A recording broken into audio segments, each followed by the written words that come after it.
नमस्कार, बहुत बहुत स्वागत है आपका हमारी इस खास पेशकश में। मैं हूं आपके साथ ललित। मध्य प्रदेश छत्तीसगढ़ में विधानसभा चुनाव के बाद अब लोकसभा चुनाव की बयार बहने लगी है।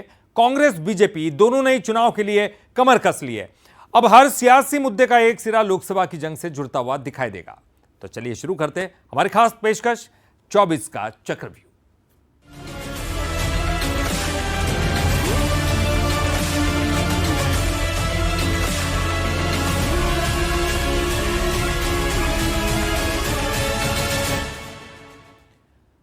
मिशन पर मोदी मुश्किल में सांसद।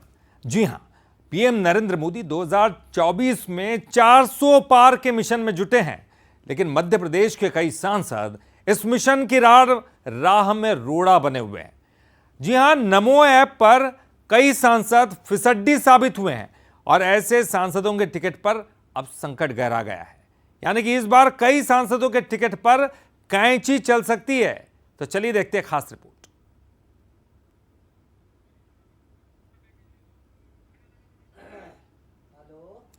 तो देखिए, निश्चित तौर पर उन तमाम सांसदों पर कैंची चल सकती है जो कहीं ना कहीं मिशन मोदी के राह में रोड़ा बने हुए हैं।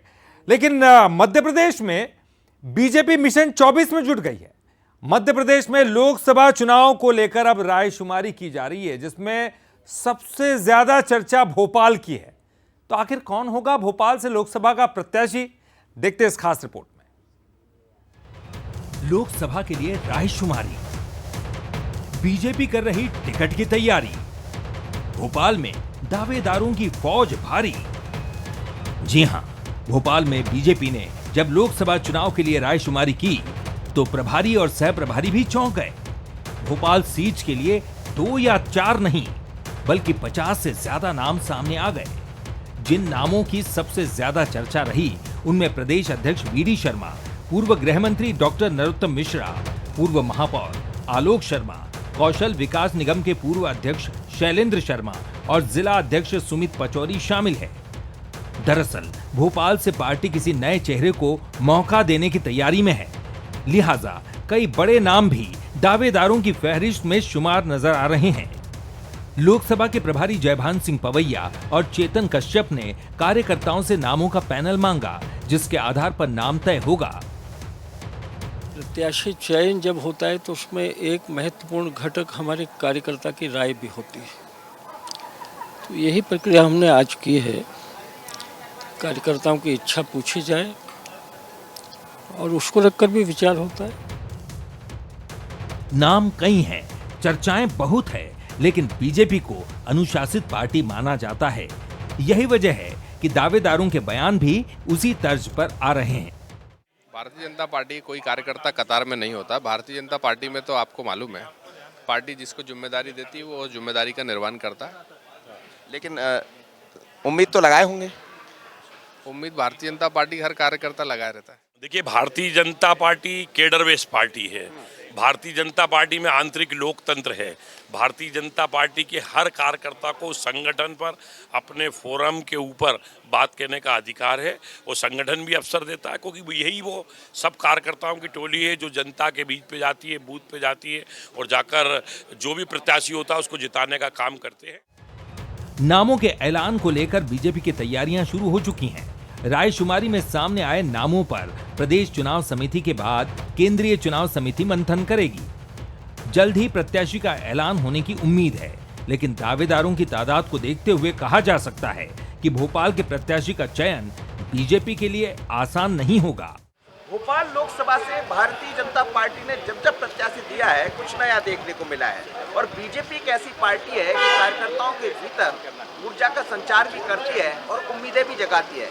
भोपाल रायशुमारी जब हुई तो इसी तरह की तस्वीरें नजर आई, लेकिन किसके भाग्य का फैसला होगा ये तो केंद्रीय चुनाव समिति समझेगी। पर इतना तय है, एक अनार 100 बीमार। अधिकार के साथ मनोज सिंह, भोपाल।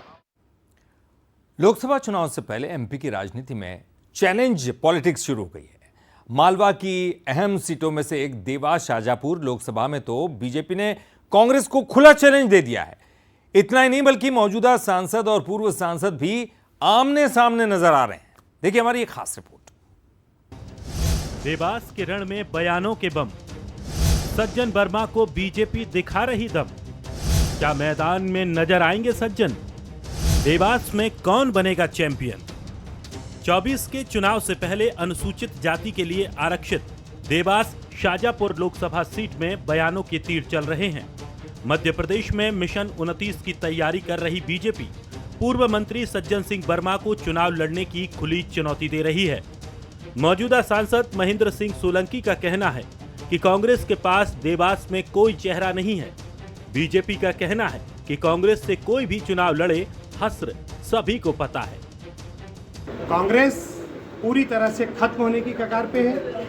आने वाले लोकसभा चुनाव का परिणाम ये होगा कि कांग्रेस 40 सीटों के भी अंदर जाकर सिमट जाएगी। निश्चित रूप से देवास शाजापुर लोकसभा क्षेत्र में भी कांग्रेस के पास कोई प्रत्याशी नहीं है और जो प्रत्याशी आएगा उसका क्या हश्र होने वाला है ये सभी लोग जानते हैं। और मैं तो आज आपके माध्यम से इतना ही कहना चाहता हूँ कि सज्जन वर्मा बहुत वरिष्ठ नेता हैं। देवास शाजापुर संसदीय क्षेत्र से एक बार सांसद भी रहे।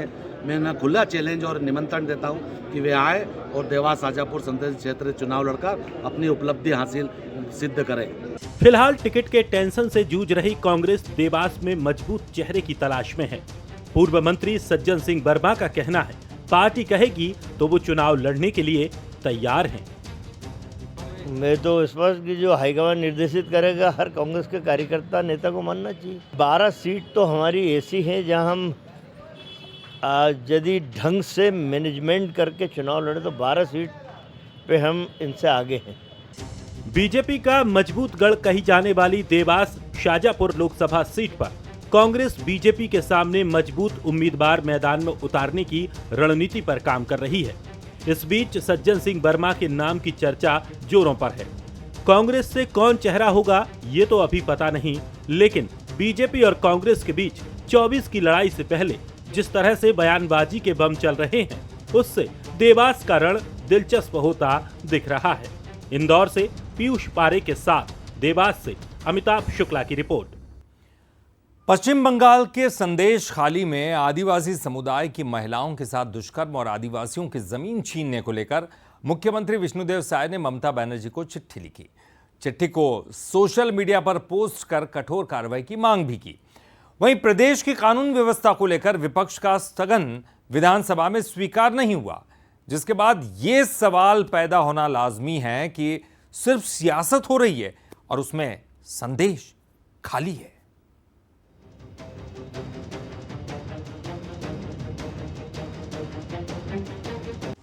संदेश खाली की तस्वीरें, छत्तीसगढ़ की हिंसा वाली तस्वीरें। इन दो तस्वीरों में कोई खास फर्क नहीं है।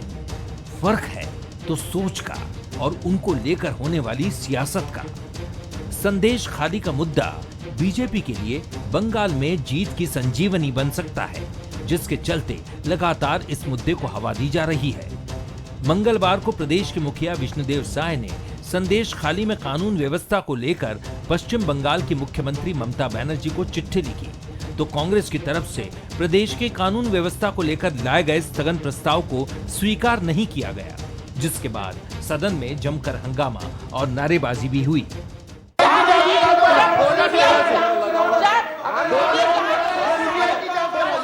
कांग्रेस दूसरे प्रदेश के मुख्यमंत्री को कानून व्यवस्था पर चिट्ठी लिखने को लेकर हमलावर है, तो बीजेपी संदेश खाली की घटना को जनजातीय समुदाय पर अत्याचार करार दे रही है। पहले अपने छत्तीसगढ़ की कानून व्यवस्था जो जर्जर स्थिति में है उनको पहले संभालना चाहिए। हमारे छत्तीसगढ़ की स्थिति को पहले संभालना चाहिए।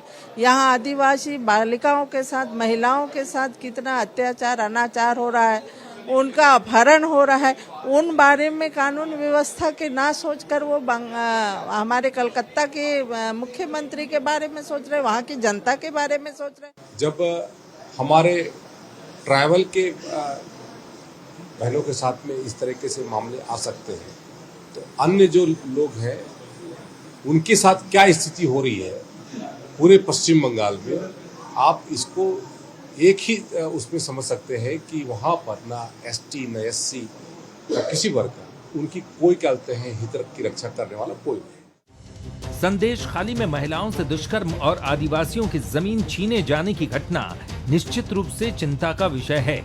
मुख्यमंत्री विष्णुदेव साय ने इसको लेकर पश्चिम बंगाल की मुख्यमंत्री ममता बनर्जी को पत्र लिखकर दोषियों के खिलाफ कड़ी से कड़ी कार्रवाई करने की मांग की।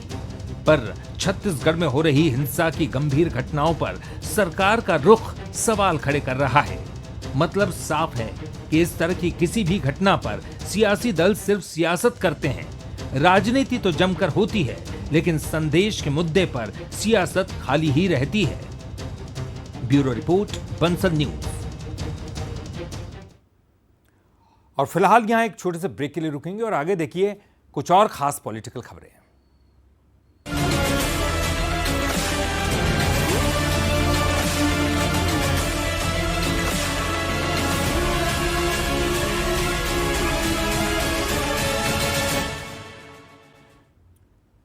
ब्रेक के बाद आपका एक बार फिर से स्वागत है। आप देख रहे हैं 24 का चक्रव्यूह।